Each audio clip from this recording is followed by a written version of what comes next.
আসসালামু আলাইকুম। রাজু আহমেদ খান বলছি, গ্রিন পার্টির চেয়ারম্যান, পলিটিক্স ক্লাবের প্রধান সমন্বয়ক। আজকে সারাদিন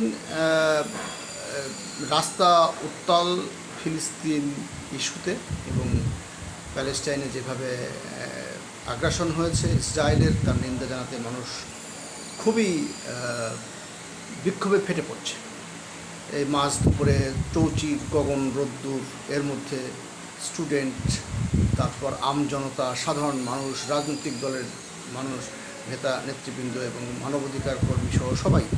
তো এরই মধ্যে আমরা এই বিষয়টা নিয়ে একটু আলোচনায় বসেছি আমাদের গ্রিন পার্টির কেন্দ্রীয় অফিসে।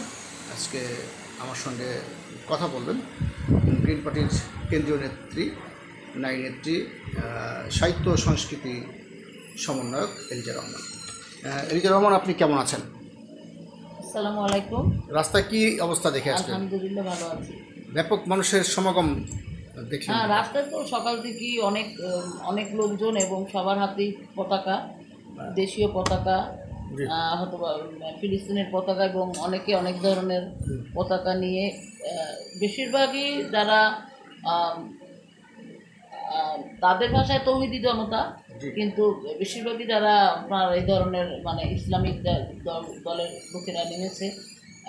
মানে তাদের মধ্যে আমি দেখলাম যে 60%-এর মধ্যেই বা তার থেকেও বেশি তারা মানে ছোটো, অনেক অপরিণত বয়সের এবং একদমই ছোটো, অথবা তারা মাদ্রাসা ছাত্র বা তারা বিভিন্ন কলেজের অথবা ছাত্র। কিন্তু এছাড়া মানে শিশুদের পর্যায়ে অনেক ছেলেদেরকে দেখেছি আমি, এবং সবাই আমি যে মানে ইসলামিক ড্রেস পরা, এবং তারা এবং আমি এই বিষয়ে আজকে কথা বলবো না, কিন্তু আমি দুটো কথা শুধু বলতেছি যে যে এই যে আমাদের যে প্যালেস্টাইন যে ইস্যু, এটা তো আজকের ইস্যু না। আমার জন্ম বা রাজু ভাই এখন আপনি উপস্থিত আছেন, আমরা আমাদের মানে জন্মের পর থেকেই দেখছি যে এই এই এই সমস্যা। যেমন একবার মনে আছে যে তখন অনেকই ছোট আমি, অথবা স্কুলে ভর্তি হইনি, তখন ফজলুর রহমানি একটা অনুষ্ঠান করতেন, যদি কিছু মনে না করেন। তখন এরকম সেই অনুষ্ঠানে বলা হয়েছে যে পাখিদের বাসা আছে, খরগোশের গর্ত আছে, কিন্তু আমাদের তো কোনো দেশ নেই। এরকম আসলে বললাম, আমার ঠিক মনে নেই, যেটা আমি অনেক ছোটো ছিলাম। আমার মাও বলতেন এগুলি, যে এইভাবে করে সেই অনুষ্ঠানটি খুব সুন্দর করে করতেন। এবং মানে জাস্ট সেই সময়টা মানে তার তো সাবজেক্ট অনেক ধরনেরই ছিল, একটা ম্যাগাজিন অনুষ্ঠান, কিন্তু আমি বোঝাতে চাচ্ছি যে এটা 80 সালের পরপরই এই মানে যেহেতু তার আগে কী হয়েছে, কারণ তার আগে কিছু হলে তো আমার তো সেটা জন্মের আগে, আমি সেটা বলতে পারবো না। কিন্তু আমি সেই জিনিসটা দেখেছি যে তখন থেকেই যুদ্ধ চলে, এবং যেহেতু দেশ নেই বলা হয়েছে, এবং তখন থেকেই যুদ্ধ চলে, এবং আমার মনে হয় যে যুদ্ধটা আরও অনেক দিন ধরেই মানে যুদ্ধটা চলমান রয়েছে।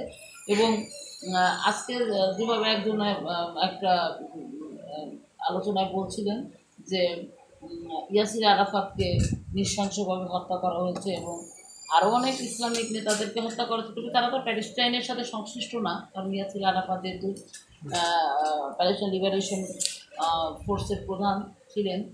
তো আসলে এদের এই ইস্যুটা মানে মাঝখানে একবার ঈদের মধ্যে শুনেছিলাম যে যুদ্ধবিরতি, তো যুদ্ধবিরতি হলে পরে মানে আসলে এখন এরকমভাবে যুদ্ধ আর এত নৃশংসতা। যেমন একটা এলাকার রাফা নামে একটা এলাকা, আমি পেপারেই পড়েছি, কারণ সাধারণত আমি ফেসবুকের কথাটাকে বা কারো মুখের কথাকে আমি গুরুত্ব একদমই দিই না, বিশেষ করে ফেসবুকে আমি আরও গুরুত্ব দিই কম। কারণ দেখা গেছে যে একটা ফেক একটা সংবাদ, আমাদের দেশের সংবাদও অনেক সময় ফেকভাবে, যেমন একটা সংবাদ দেখানো হয়েছে যে আসলে দলটার নামটা নিতেও লাগে, লজ্জা লাগে। সেই ফ্যাসিস্টরা আওয়ামী লীগের একসময় সম্ভবত দক্ষিণের সাধারণ সম্পাদক ছিল, বরিশালের মেহেন্দিগঞ্জ বাড়ি, শাহেলা মুরাদ ভাই, উনি লোক হিসেবে হয়তো বা খারাপ লোক ছিলেন না, কারণ তার মামলা হয়েছে কিনা তাও বলতে পারবো না। তবে যে জিনিসটা খারাপ লাগলো, যেটা আমি আজকে সেই খবরটা নিয়েছি, যে 23 বঙ্গবন্ধু এভিনিউ থেকে সে মিছিল বের করেছে। তো 23 বঙ্গবন্ধু মিছিল বের করেছে, ওখানেতে একটা মানে মানে একটা মানে কী বলবো, আর ভাষা আমি অন্য ভাষায় বললাম না, মানে ওখানে লোকজন যারা এমনি ওখান থেকে যারা পথচারী যাওয়া আসা করে সেভাবে যাওয়া আসা করে, কিন্তু দলীয় কার্যক্রম করার মতো বা দলীয় কোনো মানে কর্মকাণ্ড বা তারা সামনে করবে বা এই ধরনের, সবচেয়ে বড় কথা তারা দলের লোকেরাই তো একত্রিত, মানে 4-5 জন একত্রিত হয়নি। আর যেহেতু ছাত্রলীগ নিষিদ্ধ হয়ে যাওয়ার পরে ছাত্রলীগ যে আদৌ কোনোদিন কোনো আওয়ামী লীগের কোনো অঙ্গ সংগঠন ছিল বা এই নামে একটা ঐতিহ্যবাহী সংগঠন ছিল, এরকম কোনো নমুনা কোথাও দেখা যায় না। কোথাও কোনো ছেলে বা আগে যারা করেছেন তারাও কোনো সময় বলেন না। যেমন অনেক দিন আগে আমার একজনের সাথে দেখা হলো, সে বলল যে আপা আমি আপনাকে চিনি। হ্যাঁ, কোথা থেকে চিনেন? আমি জগন্নাথে পড়তাম। কিন্তু তখন আমি বললাম যে আপনি কোন ডিপার্টমেন্টে পড়তেন? তখন ওনাকে আমি বললাম যে হ্যাঁ, চেনা চেনা লাগে। কিন্তু পরে আমার মনে হলো যে উনি ছাত্রলীগ করতেন, কিন্তু উনি সেই পরিচয়টা দিলেনও না। এবং আমি যখন ওনাকে বললাম যে ভাই দেখেন, আমার আমার আপনার সাথে তো এখন দেখা হলো, আমাদের সাথে তো কেউ নাই। আর আপনি যে মতো অ্যাক্টিভভাবেও করতেন না, কারণ আমি যেহেতু সামাজিক সংগঠন করতাম, স্কাউটিং করতাম, আমি তো অনেকটা জানি যে কারা অ্যাক্টিভভাবে কোন দল কী করতে হয়। আপনি মনে হয় করতেন না, তাতে বলতেন মানে কেউ মানে স্বাভাবিকভাবে যে একটু মুখে নিবে সে নেওয়াটাও নেয় না, যেহেতু সংগঠনটা নিষিদ্ধ হয়ে গেছে এক। আর দ্বিতীয় কথা হচ্ছে যে দেশের যে পরিস্থিতি, আমার কথা হচ্ছে যে ইসলাম প্রচারের সময় নবীজি কত কষ্ট করে ইসলাম প্রচার করেছেন এবং সে আপনার মানে তার যারা মানে সাহাবীরা ছিল বা তার যারা সমর্থকরা ছিল, তারা কত ধরনের কত কষ্ট স্বীকার করে তারা নবীজিকে সমর্থন করেছে, ইসলামের দাওয়াত দিয়েছে। তারা তো ভয় পায়নি।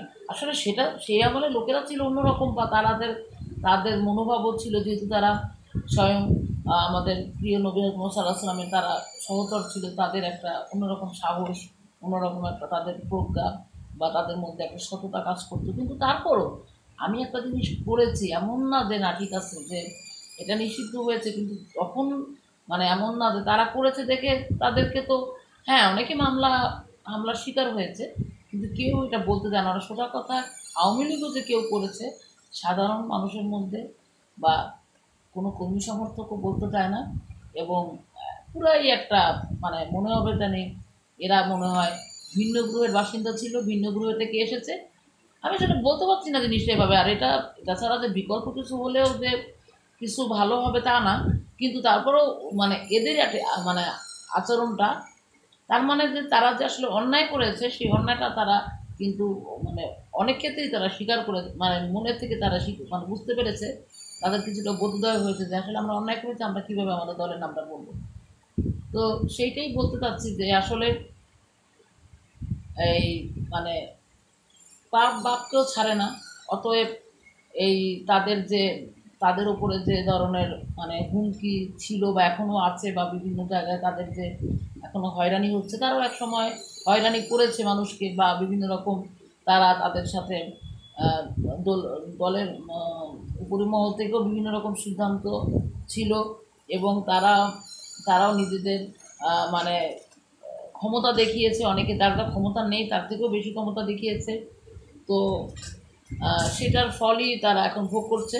তো অনেক সময় আবার অনেকে বলে যে এখন যেহেতু আওয়ামী লীগের অবস্থা খারাপ, তো হয়তো বা মানুষ এখন মানে যেহেতু একটা প্রবাদ আছে যে হাতি গর্ত বললে তান্ত্রিকাও লাথি মারে, কিন্তু এই প্রবাদটা এখানে প্রযোজ্য না। কারণ আসলে মানে হাতি তো একটা প্রাণী, প্রাণীর ভুল ত্রুটি সেটা তো মানে দেখার মতো অতটা সুযোগ নেই। কিন্তু মানুষ যেহেতু তাকে বলা হয় আশরাফুল মাখলুকাত, তার যেহেতু বিবেক বুদ্ধি জ্ঞান প্রজ্ঞা শিক্ষা কম বেশি সবারই আছে, তো সেক্ষেত্রে সবচেয়ে বড় কথা মুসলমান হিসেবেই হোক বা যে কোনো ধর্মেই, সনাতন ধর্মেই হোক বা অন্যান্য ধর্মেই, সব ধর্মেই আপনার পাপ পুণ্য ভালো মন্দ সত্য মিথ্যার এটার অবশ্যই সেটার বিষয় আছে। কোনো ধর্মেই বলা হয়নি যে তুমি অন্যায় কাজ করো, মিথ্যা বলো বা অন্য কোনো ধরনের অসৎ কাজ করো। তো এইটাই বলা যে আসলে আমরা যেমন, এই কারণেই আমি প্যালেস্টাইন ইস্যুর সাথে দলীয় অবস্থানটা বুঝালাম যে আমরা যখন বলি যে মানে ওদের বিষয়ে আমরা যখন কথা বলি বা অন্যেরাও যখন বলে, তখন তো আর আওয়ামী লীগকে বা বিএনপিকে তখন তো আর বোঝা যায় না, যেহেতু আমরা অন্য ইস্যুতে কথা বলি।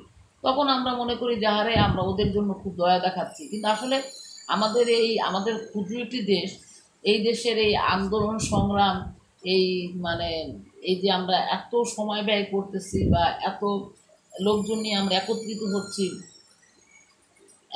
হচ্ছি, কিন্তু সেটা আসলে যেখানে জাতিসংঘের আজকে পেপারে পড়ে এসেছি, জাতিসংঘের নিরাপত্তা পরিষদেও কিছু কিছু বিষয় উঠেছে, কিন্তু সেখান থেকেও তারা এবং কোনো দেশের নামও বাবু উল্লেখ করেনি যে তারা এই বিষয়টাকে বলেছে কেন আপনারা করেছেন। মানে তার মানে যে ইসরায়েলের পেছনে যে আমেরিকা রয়েছে এবং আহ, মানে সে যেহেতু একটি সবচেয়ে বড় পরাশক্তি, এখানে কথা বলা যাবে না যে পানিতে নেমে কুমিরের সাথে বিবাদ করা যাবে না, সে কারণে।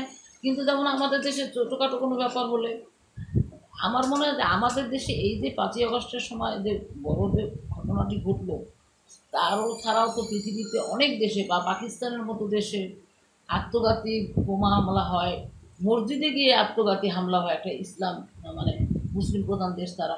হ্যাঁ, আল্লাহ রহমতে এখনো পর্যন্ত আমাদের দেশে কোথাও কোনো জায়গায় এখনো পর্যন্ত কেউ বলতে পারেনি যে মসজিদে অন্তত পক্ষে কোনো হামলা হয়েছে, তাও আবার আত্মঘাতী।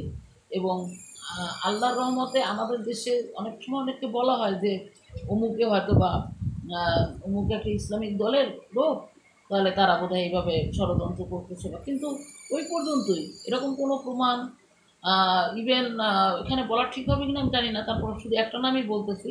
যেমন আবু সাইদকেও বলা হয়েছিল যে ও কোনো ইসলামী সংগঠনের ছেলে কিনা এবং ওর জীবন দিতে প্রস্তুত। এটা আসলে টকুটকুরি মহল সবসময় বলবে, কিন্তু ও তো আসলে একটা মানে আমাদের একটা সিম্বল, আমাদের এই 5ই আগস্ট আন্দোলনের একটা সিম্বল। এবং ওর এই আম, প্রাণের বিনিময়ে বলা যায় বা ওর এই আত্মত্যাগের বিনিময়ে আমরা আমাদের আন্দোলনটা, আমাদের এই 5ই আগস্টের পরে মানে মানে 5ই আগস্ট আমাদের যে ছাত্র গণঅভ্যুত্থানের এই আন্দোলনটা মানে তখন থেকেই মানে মানে ওইটা তো শেষ হয়েছে 5ই আগস্টই, কিন্তু তার আগে যে বেগবান হয়েছে এই আমি মনে করি যে মানে ছাত্র আবু সাইদের এই অনুপ্রেরণা। আত্মত্যাগের কারণে। এবং কোনো প্রাণ চলে যাক আমরা সেটা চাই না, কিন্তু ও মনে করেছিল যে ওর প্রাণের চেয়ে ও যে আন্দোলনে নেমেছে সেই আন্দোলনটাই, যেহেতু জনগণের সম্পৃক্ততা আছে এবং এই আন্দোলনটাই জরুরি বেশি, এবং এই আন্দোলনকে সফল করতে হবে, দেশের মানুষকে একটা ফ্যাসিস্টের হাত থেকে রক্ষা করতে হবে, সেটা সে মনে প্রাণে চেয়েছিল, যার কারণে সে জীবন দিয়ে এটা প্রমাণ করেছে যে সেটা সে মনে প্রাণে চেয়েছিল। এবং এটা যে জনগণের প্রাণের দাবি সেটাও সে বোঝাতে সমর্থ হয়েছিল। তবে তার পাশাপাশি আমরা এটাই বলবো যে ওর আত্মত্যাগ যেন বৃথা না যায়। পরবর্তীতে মীর মুগ্ধ বা অন্যান্য যারা আমাদের ছোটো ভাইরা মারা গেছে, বোনেরা আন্দোলন সংগ্রাম করেছে, বা আরও যারা আম, অন্যান্য ছাত্র সংগঠনের বা অন্যান্য অনেকেই মারা গেছে, ছাত্র সংগঠনের ছেলেপেলেই মারা গেছে বেশি। এবং বেসরকারি বিশ্ববিদ্যালয়ের অনেক ছেলে মারা গেছে, অনেকে আহত হয়ে বিনা চিকিৎসায় বা সেরকম কোনো চিকিৎসা না পেয়েও অনেকে ঢুকে ঢুকে মারা গেছে, বা এখনও অনেকে বলা হয় যে ওদের ওদের পিছনে অনেক টাকা খরচ করা হচ্ছে বা ওদের আজীবন চিকিৎসা দেওয়া হবে, এগুলো অনেক কথা কিন্তু বলা হয়েছিল। এবং বলা হচ্ছিল যে ওদের ওরা সারা জীবন যাতে কিছু করে খেতে পারে এই ধরনের ব্যবস্থা করে দেবে, এরকম অনেক কথা। আসলে কথার যদি শেষ ছিল না, কিন্তু সেই কথার বাস্তবায়ন আমরা দেখিনি। পরবর্তীতে আমরা দেখেছি পেপারে, সব তো আর খবরে আসে না বা নিউজও দেখায় না যে ওরা অনেকেই অকাল বা মৃত্যু এতে একটা হয়েছে। বিষয় আমি সংযুক্ত করতে চাই, সেটা হচ্ছে যে আহ, আপনি আমি আপনাকে মনে করে দিচ্ছি, আপনার মনে কয়টা, সেটা হচ্ছে যে এই যে এখন দেখতে পাচ্ছেন ওপার থেকে নানান কবিতা আবৃত্তি, নানান উস্কানিমূলক বক্তব্য, এটা সম্পর্কে আপনি কী বলবেন? আসলে আমি এটা বলি, সত্য কথাটাই বলি যে রাজু ভাইয়ের সাথে আজকে আসার মানে যখনই আজকে গ্রিন পার্টির অফিসে এসেছি, 2 বাই 2 পুরনো পল্টন এই অফিসে, পল্টন টাওয়ারের সামনে, তো আসলে তখনই উনিও যেহেতু কবিতা লেখেন, ভালোই লেখেন আমাদের, যেহেতু উনি রাজনীতিবিদ হিসেবে পরিচিত এবং গ্রিন পার্টির মতো একটি দলটি এখন মোটামুটি সবার আলোচনায় আছে, সে পার্টির সে চেয়ারম্যান, এবং উনি পলিটিক্স ক্লাবের প্রধান সমন্বয়ক। তো আসলে উনি অনেক আগে থেকেই আলোচনায় রয়েছেন, অনেক প্রতিশ্রুতিশীল বা সম্ভাবনাময় একজন রাজনীতিবিদ। এবং যেহেতু রাজনীতিটা মানুষ যখন চেয়ারম্যান পর্যায়ে যায় তখন তারা সবাই সিনিয়র হয়ে যায়, সেক্ষেত্রে সে সিনিয়র হলেও যেহেতু তাদের থেকে অনেক নেতাদের থেকে সে জুনিয়র, যার কারণে তাকে তরুণ রাজনীতিবিদই বলা যায়। এবং তাকে আসলে মানে তরুণই দেখায় কিছুটা, যদিও আমি মানে একজন নারী হয়ে বলছি, তারপরও আমার মনে হয় কিছু কিছু কথা লাইভে হোক বা সামনাসামনি হোক বা অফেয়ারে হোক, মানে যেটা শোনা যায় না, কথা যেটা মনের কথা মনের মানে খোলাখুলিভাবেই বলা উচিত, যার যেটা যাকে যেটা মনে হয়। তো সেই ক্ষেত্রেই বলছি যে সে মানে মানে অনেকটা রাজনীতির ক্ষেত্রে অনেকটা এগিয়ে গেছে, যেটা অনেক বড় বড় রাজনীতিবিদরা ততটা মানে তাদের মানে সেরকমভাবে পরিচিতি লাভ করতে পারেনি। তো সেজন্য তার কবি পরিচয়টা ঢাকা পড়ে গেছে, সে ভালো কবি। তো আমি একজন ক্ষুদ্র মানুষ হিসেবে আমিও রাজনীতি একজন বিশ্লেষক অল্প বিস্তার করে থাকি, আমিও পাশাপাশি লিখি। এবং আমার পরিবারের আমার বড় বোন একজন সাংবাদিক, প্লাস উনি খুব ভালো একজন লেখিকা। উনি এখন দেশের বাইরে থাকেন, নিউ ইয়র্কের ম্যানহাটন সিটিতে জ্যাকসন হাইটস নামে একটি শহরে থাকেন। আমার দুইটা ছেলে আছে। উনি খুব নিজের বড় বোন বলে বলছেন, আপন বড় বোন। উনি খুবই ভালো একজন লেখিকা। এবং আগে যখন ছোট ছিলাম বা পরবর্তীতে উনি মানে কবিতাটা লিখতেন। কিন্তু আমি মনে করি আমি একজন বোন হিসেবে না, আমি একজন সমালোচক হিসেবে বলেন বা একজন পাঠক হিসেবে বলেন, আমার বোন খুব মানে ভালো লেখে, লেখার ভাবটা ভালো। তো কবিতাও একসময় খুব ভালো লিখতেন। মানে যেটা বড় বড় কবিদের মানে এখন আমাদের যেমন যারা আছে, কবি মোহন রায়ান ভাই, তাদের কবিতা পরিষদের সভাপতি, রেজাউদ্দিন স্টালিন ভাই কবিতা পরিষদের সাধারণ সম্পাদক, বা তার থেকেও যারা ভালো লেখেন। আসলে খুব বেশি সিনিয়র হলেই যে ভালো লিখবেন তা না, খুব ভালো লেখে আমার বোন মনিদুর রহমান, এখন বিদেশে রয়েছেন। তো এরকমই।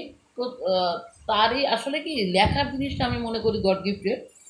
তো সেখানে আমি মনে করি যে আমার বোন লিখবে বা আমার মা সাহিত্যমনা ছিল, সেজন্য আমরা আমার পারিবারিকভাবে বা আমার নানার বাড়ির লোকেরা মানে এমনিও স্বাধীনতার অনেক বিষয়ে আমার দুই মামা মুক্তিযোদ্ধা। এক মামা তো ভাতাই পাচ্ছেন, আরেক মামা দেশের বাইরে থাকেন বলে সেটা সে ব্যবস্থা করতে পারেনি। তো এটাই মানে, এবং আমার বাবাও একজন মুক্তিযুদ্ধের সংগঠক। কিন্তু সংগঠক একটা জিনিস যে সেটার তো কোনো আসলে আপনার থাকে না যে আহ, তেমন কোনো প্রমাণ, মানে সংগঠক তো অনেকই থাকে, কিন্তু একজন মুক্তিযোদ্ধা সে মানে যে বয়সেরই হোক না কেন, যে সে মানে মুক্তিযোদ্ধা এবং সে ভাতাটা পায়, তখন সে মানে একটা স্বীকৃত মুক্তিযোদ্ধা থাকে। যদিও অনেক ভুয়া মুক্তিযোদ্ধা রয়েছে, কিন্তু পরবর্তীতে অনেক যাচাই বাছাইয়ের পরে এলাকার যারা মুক্তিযুদ্ধের কমান্ডার তারাই যাচাই বাছাইটাই মূলত করে। তো এটা অন্য প্রসঙ্গ। তো কবি প্রসঙ্গ যেহেতু আসলো, তো আমি মনে করি যে, এবং আমি এই জিনিসটা রাজু ভাইয়ের সাথে আলাপ করেছি যে রাজু ভাই এটা আসলে উনি কী বলছেন। এবং আমি মনে করি আমি আমি করলেই তো জিনিসটা ভালো মন্দ সেটার জন্য না। যেমন ধরেন আমরা এখন আমি যেমন একটু আবৃত্তিও করি, তো সেখানে আমি কবিতা আবৃত্তি যদি করি, এবং আগে থেকেই আমি ছোটোবেলা থেকেই আমার যেহেতু কবিতা লেখার আগে আমি ছোটোবেলা থেকেই কবিতা আবৃত্তি করতাম এবং কোর্সও করেছি। এবং আমি স্কুল কলেজে কবিতা আবৃত্তি করে পুরস্কার যেটুকু পেয়েছি, আমি নিজেকে কিছু বলছি না, অল্প বড় করে করেছি। এবং পড়াশোনাটা যেহেতু করতে হয়েছে, পড়াশোনাতে মোটামুটি ভালো ছিলাম। তো পড়াশোনার কারণে একটু মানে সাহিত্য জগতে বা সংস্কৃতি জগতে একটু কম সময় দেওয়া পড়েছে। এখন যেহেতু পড়াশোনাটা নেই, যার কারণে সময়টা দেওয়া হয়। তো মানে আবৃত্তিটা ওভাবে ছোটোবেলায়ও অনেক অনুষ্ঠানে আমি অংশগ্রহণ করেছি।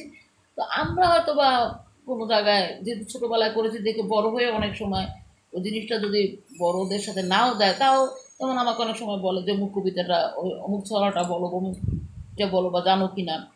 যেমন সৎপাত্র রয়েছে কবিতা, তারপরে আবার কাজী নজরুল ইসলামের লিচু চোর, বা কবিগুরু রবীন্দ্রনাথ ঠাকুর স্বপ্ন কবিতাটি, এবং এছাড়াও অনেক ছড়া আছে বাংলাদেশের লেখকদেরও, কবিদের ছড়া আছে বা কবিতা আছে, সেগুলি আবৃত্তি করি। বা আমাদের দেশে যারা আবৃত্তিকার বড় বড় আবৃত্তিকার আছে, জয়ন্ত চট্টোপাধ্যায়, বাসর বন্দ্যোপাধ্যায় বা কাকুলি চৌধুরী, বা আমার বোনও আবৃত্তি করে। মানে যাই হোক, এরকম আরও আছে, শিমুল মোস্তফা ভাই, এছাড়া নাম বললে নাম মানে শেষ হবে না। তো এরকম যারা আছে সেখানে আমরা মানে তাদের দেখে অনুপ্রাণিত হয়ে কবিতা আবৃত্তি করি। কিন্তু উনি একটা দেশের রাষ্ট্রপ্রধান ছিল, আর এমনি যেহেতু উনি একটা এখন একটা মানে কী বলবো যে বেকায়দায় আছে। এবং যেহেতু ওনার মানে ওনাকে যদি এখন মানে কি বলবো কোরআন তেলাওয়াত করতে সেটা বললে গুনাহ হবে হয়তো বা, মানে ওনাকে ভালো কিছু কিন্তু ওনার মানুষের মানুষকে মানে বোঝানো তার কঠিন হবে। কারণ উনি যেহেতু একটা এত বড় অন্যায় করে সে পালিয়ে গেছে, সেখানে তার ভালো কিছু জনগণ কিন্তু ভালোভাবে নিবে না সেখানে, বা নিচ্ছে না। সেখানে সে একটা কবিতা, সেটা আমরা বাচ্চাদেরকেও আমরা ওই ধরনের কবিতা শেখাবো না, মানে একদমই একটা সিলি একটা কবিতা মানে ছড়া, সেটা সে বলছে যে লুৎফর রহমান লিটু উনি ভালোই একজন ছড়াকার ছিলেন, কিন্তু এই ধরনের ছড়া তাও আবার সে বিভিন্ন লাইভে এসে বলছেন। তো এইটা বললে যে তার জন মানে যার যার কোনো মানে অস্তিত্বই এখন নাই, যার এখন জনপ্রিয়তা একদমই ভাটা ভাটা পড়ে গেছে, যার জনপ্রিয়তা আগেও ছিল কিনা তাও সন্দেহ, তারপরে যতটুকু তার মানে একজন প্রধানমন্ত্রী হিসেবে যতটুকু তার অবস্থান ছিল বা যতটুকু তার গ্রহণযোগ্যতা ছিল, সেটা তো সে সম্পূর্ণই বলতে গেলে হারিয়েছে। এখন তো তার রাজনীতিতে তার আসলে আর প্রবেশের সেরকম সুযোগ আছে বলে আমি মনে করি না, বলতে না।